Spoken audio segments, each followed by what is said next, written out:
میری نظر اپنے برابر میں بیٹھی ایک عورت پر پڑی۔ اس کا چہرہ کالے دوپٹے سے ڈھپا ہوا تھا، وہ سر جھکا کر بیٹھی تھی۔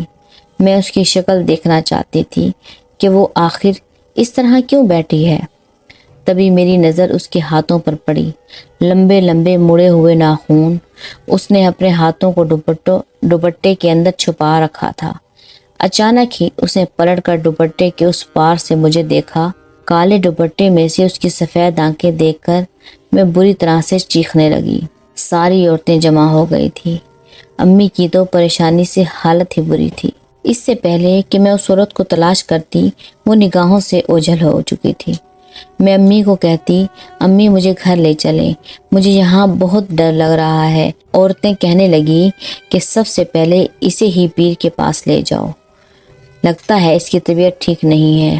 اب میں خاموش تھی، سہمی ہوئی امی سے چپکی، گود میں سر رکھ کر لیٹی تھی۔ پھر امی پیر صاحب سے کہنے لگی، بابا اس کو نہ جانے کیا ہوا ہے، بخار کی حالت میں عجیب عجیب باتیں کر رہی ہے، لگتا ہے اس کے ذہن پر کوئی اثر ہو گیا ہے۔ تبھی بابا نے مجھ پر دم کیا اور امی سے کہنے لگا، اسے کل بھی لے کر آنا، یہ بچی مجھے ٹھیک نہیں لگ رہی، میں اس کا حساب کروں گا۔ یوں دم کروا کر میں گھر لوٹ آئی تھی۔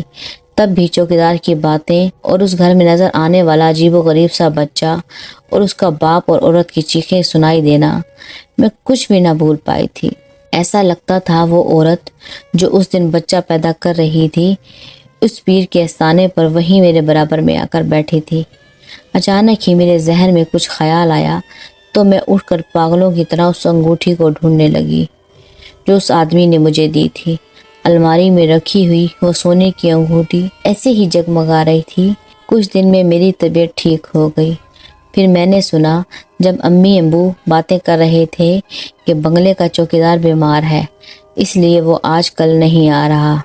لوگوں کو اس سے بہت خوف محسوس ہو رہا تھا، اس لیے اب محلے کے لوگوں نے فیصلہ کیا تھا کہ اس بنگلے کو ہمیشہ کے لیے سیل کر دیا جائے یا پھر کسی بڑے عامل کو بلا کر اس بنگلے کو دکھایا جائے۔ ویسے بھی لوگ بہت پریشان ہو گئے تھے۔ ان کا خیال تھا کہ یہ آصف زدہ بنگلہ ہمارے لیے بڑی پریشانی کھڑی کر سکتا ہے۔ میرے خوف سے رونگٹے کھڑے ہو گئے تھے۔ ایسا لگتا تھا کہیں نہ کہیں یہ میرے ساتھ ہونے والا واقعہ بھی آصفی ہی ہے، کیونکہ اس بڑے سے بنگلے کے سارے دروازے تو بند رہتے تھے، پھر ایک ہی کمرے میں وہ آدمی اور اس کا بچہ ہر وقت موجود تھے، اوپر سے گرد و غبار اور ہر چیز پر ڈالے گئے کپڑے اس بات کی نشانی تھی کہ اس بنگلے میں کوئی بھی استعمال نہیں کرتا۔ وہ چھپ کر رہنے والا آدمی اور اس کا بچہ اور اس بچے کو جنم دینے والی عورت آخر تھی تو کون؟ یہ سوال میرے ذہن میں اٹھ رہے تھے۔ اس چیز کا تجسس میرے دل میں اب بھی موجود تھا۔ چوکیدار نے ایسا کیوں کہا تھا کہ اگر میں نے اس بنگلے کے درختوں سے پھل کھائے ہیں تو میں پچھتاؤں گی؟ انہی سوچوں میں ڈوبے اب میں اپنے گھر میں رہنے لگی۔ امی پریشان رہتی کہ تمہیں کیا ہوا ہے، لیکن میں انہیں تسلی دیتی کہ ایسی کوئی بات نہیں ہے، اب میں بالکل ٹھیک ہو چکی ہوں۔ میں جلد از جلد ان سوچوں سے چھٹکارا پانا چاہتی تھی، اس لیے پھر ایک دن امی اوپر چھت پر بیٹھی کمرے کی صفائی کر رہی تھی۔ میں چپکے سے گھر سے نکلی اور اس بنگلے کی چھوٹی دیوار پھلانگ کر اندر چلی گئی۔ اس سے پہلے میں یہاں آیا کرتی تھی تو مجھے خوف محسوس نہ ہوتا تھا، لیکن اب درختوں پر لٹکے رسدار پھل اور بنگلے میں چھایا خوفناک سناٹا میری جان نکالے جا رہا تھا۔ لیکن جس جگہ کا کھوج میں لگانے آئی تھی اور جس کا تجسس مجھے بے چین کیے ہوئے تھا، آج مجھے وہ بات پتہ لگانی تھی۔ پھر تھوڑا آگے گئی ہی تھی کہ اچانک کسی نے میرے کندھوں پر ہاتھ رکھا۔ میں پلٹی تو میرے پیروں تلے سے زمین نکل گئی، کیونکہ وہ سامنے وہی عورت تھی جس نے کالے رنگ کے کپڑے پہن رکھے تھے، درد سے تڑپتی ہوئی۔ وہ عورت تو زندہ تھی، تو اس آدمی نے مجھ سے جھوٹ کیوں کہا تھا؟ کون ہو تم؟ گھبرا کر میرے منہ سے یہ الفاظ ادا ہوئے، وہی جس کی تم نے اس دن مدد کی تھی۔ اب میں خاموش تھی، پھر گھبرا کر کہنے لگی، لیکن تم تو مر چکی تھی۔ نہیں، میں مری نہیں تھی، بلکہ کچھ دنوں کے لیے یہاں سے غائب ہوئی تھی، لیکن جب واپس آئی تو میرا بچہ اور شوہر دونوں یہاں سے غائب ہو چکے ہیں۔ تم میری مدد کرو انہیں ڈھونڈنے میں۔ وہ خوبصورت عورت آنسو بہا رہی تھی۔ میں اس کا دکھ جیسے اپنے دل میں محسوس کر رہی تھی، لیکن پھر جیسے ہی ہوش میں آئی اور ڈرتے ڈرتے کہنے لگی، لیکن سارے لوگ کہتے ہیں اس گھر میں آسیب رہتے ہیں، کیا تم بھی کوئی چڑیل ہو؟ میری بات سن کر وہ مسکرائی اور کہنے لگی، ہاں، میں ایک جن زادی ہوں، لیکن مجھ سے ڈرنے کی ضرورت نہیں ہے۔ میں ایک نیک جن ذات کی بیٹی ہوں۔ ہم کسی بھی انسان کو تکلیف نہیں پہنچاتے، لیکن میرا شوہر جن ذات نہ جانے میرا بچہ لے کر کہاں چلا گیا ہے۔ پہلے ہم دونوں اس گھر میں رہا کرتے تھے، لیکن جب سے بچہ اس دنیا میں آیا ہے وہ میرے ساتھ رہنے پر راضی نہیں۔ میرے پاؤں کے نیچے سے تو جیسے زمین ہی نکل گئی تھی، کیونکہ ایک جنزادی میرے سامنے کھڑی مجھ سے باتیں کر رہی تھی۔ میرے چہرے کی رنگت بالکل پیلی پڑ چکی تھی۔ بمشکل میری زبان سے یہ لفظ ادا ہوئے تھے، لیکن تم تو بہت خوبصورت ہو۔ میں نے سنا ہے کہ جنات بہت خوفناک ہوتے ہیں۔ تو وہ کہنے لگی، ہاں، میں بھی خوفناک ہوں، لیکن اس وقت میں تمہارے سامنے انسانی روپ میں آئی ہوں۔ اس دن پیر بابا کے استانے پر بھی میں ایک انسانی روپ اختیار کر کے ان سے مدد مانگنے گئی تھی، لیکن تمہاری وجہ سے وہاں سب عورتیں مجھے شک بھری نظروں سے دیکھنے لگی، تو اس لیے میں نے اپنے آپ کو غائب کر دیا۔ اب میرے شوہر اور بچے کا پتہ لگانے کے لیے تمہیں میری مدد کرنی ہوگی۔ میں ہر رات اس بنگلے میں تمہارا انتظار کروں گی۔ یہ کہہ کر وہ میرے سامنے سے غائب ہو گئی۔ میں گرتے پڑتے گھر پہنچی۔ یقین نہ آتا تھا کہ آج اس گھر میں رہنے والے آصیب کو میں اپنی آنکھوں سے دیکھ چکی تھی۔ اماں نے مجھے باہر سے آتے ہوئے دیکھ لیا تھا۔ چیخ کر کہنے لگی، کتنی دفعہ تجھے کہا ہے کہ بے وقت باہر نہ نکلا کرو، پہلے ہی تیری طبیعت ٹھیک نہیں رہتی۔ آ لینے دو آج اپنے ابا کو، ان سے شکایت کرتی ہوں۔ لیکن میں چپ رہی۔ میں نے انہیں کوئی جواب نہ دیا۔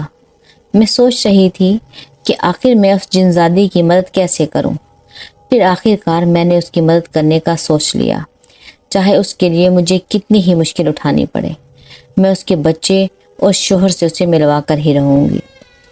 یہ سوچ کر میں بستر پر لیٹی رہی، لیکن اس رات اچانک ہی پورے گھر میں قیامت آ گئی، جب ابا کی طبیعت خراب ہوئی اور وہ بے ہوش ہو کر چارپائی سے نیچے گر گئے۔ اماں اور میرے ہوش اڑ گئے۔ بمشکل ایک محلے والے لڑکے کی مدد سے ہم انہیں ہسپتال لے گئے۔ گھر میں چند پیسے ہی رکھے ہوئے تھے۔ ڈاکٹر نے فوراً ہی ہسپتال میں داخل ہونے کا کہہ دیا تھا، ساتھ ہی خون ٹیسٹ اور نہ جانے کون کون سے ٹیسٹ کرانے کا کہا تھا۔ یوں تو یہ ہسپتال کسی فاؤنڈیشن کی طرف سے تھا، لیکن پھر بھی ہر چیز پر آدھے چارجز لے رہے تھے۔ میں بری طرح سے پریشان ہو گئی۔ اماں کے چہرے پر بھی پریشانی تھی۔ میں سمجھ سکتی تھی کہ وہ پیسوں کی وجہ سے پریشان ہے۔ ہسپتال کا مہنگا بل ہم جیسے غریب لوگ بھلا کہاں اٹھا سکتے تھے۔ اماں کہنے لگی، میں تمہارے ابا کو دیکھ کر آتی ہوں، تم یہیں پر بیٹھو۔ میں اداس اور پریشان بیٹھی تھی جب سامنے سے آتے چوکیدار کو دیکھا۔ وہ میری طرف ہی آ رہا تھا۔ میں حیران رہ گئی۔ پھر اس نے مجھے رک کر دیکھا اور کہنے لگا، ماہرہ ابرار تمہارا نام ہے بیٹا؟ میں نے سر ہلا دیا تھا۔ پھر وہ چوکیدار کہنے لگا، یہ کوئی عورت تمہارے لیے دے کر گئی ہے۔ اس نے ایک لفافہ میرے ہاتھ پر رکھا تھا۔ میں نے اس کا شکریہ ادا کیا اور جیسے ہی لفافہ کھول کر دیکھا تو میرے ہوش اڑ گئے۔ وہ پیسوں سے بھرا ہوا تھا۔ اس مشکل گھڑی میں بھلا میری مدد کس نے کی تھی؟ میں حیران و پریشان رہ گئی۔ وہاں گمسم بیٹھی تھی جب اماں چلی آئی۔ مجھے کہنے لگی، تمہارے ابا کی طبیعت تو ٹھیک نہیں، انہیں فوراً ہی علاج کی ضرورت ہے۔ پھر میرے ہاتھ میں لفافہ دیکھ کر چونک گئی۔ کہنے لگی، یہ کیا ہے؟ پھر انہوں نے پیسے دیکھے تو ایک خوشی کی لہر ان کے چہرے پر آ گئی۔ کہنے لگی میں تو جانتی ہی نہیں کہ میری بیٹی مجھ سے زیادہ سمجھدار ہے، ضرور تم نے اپنی کسی سہیلی سے یہ منگوائے ہوں گے۔ اپنی سہیلی سے کہنا ہم جلد ہی اس کا قرضہ اتار دیں گے۔ یہ کہہ کر اس نے سارے پیسے مجھ سے لے لیے اور ہسپتال میں جمع کروانے چلی گئی۔ میں نہیں جانتی تھی کہ یہ پیسے کس نے بھیجے تھے، لیکن جس نے بھی بھیجے تھے اس نے مجھ پر بڑا احسان کیا تھا۔ پھر 4 دن تک ہسپتال میں ابا داخل رہے، لیکن پھر جب گھر لے کر آئے تو ان کی حالت پہلے سے بہتر تھی۔ ان کا بر وقت علاج ہو گیا تھا، جس کی وجہ سے ان کی زندگی بھی بچ گئی تھی۔ پھر اماں ابا کے ہوش آنے کے بعد انہیں بتانے لگی کہ تمہاری بیٹی نے تو آج کمال ہی کر دیا۔ میں تو اسے بہت نادان اور لاؤبالی سمجھتی تھی، لیکن اسے ہم دونوں کی بہت فکر ہے۔ اماں ابا نے پیار سے مجھے سینے سے لگا لیا تھا۔ میں نے سر جھکا لیا، لیکن اس رات مجھے عجیب سا خواب آیا، جیسے کوئی مجھے پکار رہا ہو، مائرہ آؤ میرے پاس آؤ، میں تمہارا انتظار کر رہی ہوں۔ میں چونک کر اٹھی تھی، میرا پورا جسم پسینے سے شرابور تھا۔ ایسا لگتا تھا وہی جنزادی تھی جو بنگلے میں میرا انتظار کر رہی تھی۔ اب میں دبے پاؤں گھر سے نکلی تھی۔ گلی میں پورا سناٹا چھایا ہوا تھا، لیکن میرا اس سے ملنا ضروری تھا، کیونکہ اس بار وہ میرے خواب میں آئی تھی۔ پھر جیسے ہی میں اندر گئی، میں نے دیکھا آج وہ دروازہ کھلا پڑا تھا جس سے ہر روز میں اندر جایا کرتی تھی، لیکن اندر جانے سے مجھے خوف محسوس ہو رہا تھا۔ ابھی میں اندر جانے کی کشمکش کا شکار ہو رہی تھی جب مجھے آواز آئی، مائرہ اندر آؤ۔ جیسے ہی میں نے اندر قدم رکھا تو سامنے ہی بکھرے بال لیے نیچے زمین پر وہ جنزادی بیٹھی تھی۔ آج بھی وہ رو رہی تھی۔ وہ کہنے لگی میں تمہاری ہر پریشانی دور کر دوں گی، لیکن کسی طرح سے مجھے میرے بچے اور شوہر کا پتہ چل جائے۔ تو میں نے اسے تسلی دی اور کہنے لگی میں تمہاری مدد ضرور کروں گی، کیونکہ تم نے بھی میری مدد کی ہے۔ اس نے چونک کر مجھے دیکھا تو مجھے پورا یقین ہو گیا کہ اسی نے میری مدد کی تھی۔ پھر اگلے ہی دن جیسے ہی شام ہوئی تو میں نے اپنی چادر لی اور اس جنزادی کے پاس پہنچ گئی۔ میں نے اس سے کہا کہ وہ ایک انسانی شکل اختیار کر کے میرے ساتھ آئے۔ میں اسے لے کر پیر بابا کے استانے پر جانا چاہتی تھی۔ وہ نقاب پوش جنزادی میرے ساتھ ہی تھی، لیکن کوئی بھی عورت اسے پہچان نہ سکی تھی۔ میں سب سے آخر میں ہی اسے لے کر جاؤں گی، یہی سوچ کر میں اطمینان سے بیٹھی رہی۔ پھر جیسے ہی استانہ خالی ہو گیا، میں اسے لے کر اندر چلی گئی۔ پھر بابا نے اسے پہلی نظر میں ہی پہچان لیا تھا۔ اس سے پہلے کہ وہ اسے دیکھ کر گھبراتا یا غلط سمجھتا، میں نے فوراً ہی پیر بابا سے کہا کہ جس طرح آپ دوسروں کی پریشانیوں میں مدد کرتے ہیں، اسی طرح اس کی بھی پریشانی دور کریں۔ یہ بظاہر ہم انسانوں میں سے نہیں، لیکن اس وقت یہ پریشان ہے۔ پھر بابا کہنے لگا بول، میں تیری کیا مدد کر سکتا ہوں؟ پھر اس نے اپنے منہ سے ساری کہانی بتا دی کہ کس طرح سے وہ اپنے شوہر سے جدا ہو گئی ہے اور اسے ایک پل سکون نہیں۔ جبھی تو اس نے انسانوں کو بھی پریشان کر رکھا ہے، کیونکہ وہ خود اندر سے بے چین ہے۔ حالانکہ پچھلے 30 سالوں سے وہ بڑے آرام سے اس بنگلے میں رہ رہی تھی۔ پھر پیر بابا نے حساب لگانا شروع کر دیا اور کہنے لگا ٹھیک ہے، ابھی یہ پتہ لگانا ممکن نہیں، لیکن جیسے ہی رات کے 12 بجیں گے میں تمہارا حساب کرنے بیٹھ جاؤں گا۔ وہ خوش ہو گئی تھی۔ پھر میں اسے اپنے ساتھ لے کر واپس لوٹ آئی۔ میں نے پیر بابا سے وعدہ لے لیا تھا کہ کسی کو بھی اس جنزادی کے بارے میں نہیں بتائے گا اور نہ ہی اسے نقصان پہنچائے گا۔ آج ایسا لگ رہا تھا جیسے میرے سینے سے بوجھ اتر گیا ہو۔ میں نے اس جنزادی کی مدد کر کے اچھا کیا تھا۔ اب کل پھر اسے اپنے ساتھ لے کر وہاں جانا تھا۔ لیکن دوسرے ہی دن اماں کی بات پر میں چونک گئی جب وہ کہنے لگی کل سکینہ نے تجھے پیر بابا کے مزار پر دیکھا تھا، آخر تو اکیلی وہاں کیا لینے گئی تھی؟ میں بری طرح سے گھبرا گئی۔ پھر اماں سے کہنے لگی میں ابا کے لیے دعا کروانے گئی تھی کہ میرے ابا جلدی ٹھیک ہو جائیں۔ میں نے بات بدلی تو اماں کے چہرے پر سکون آ گیا۔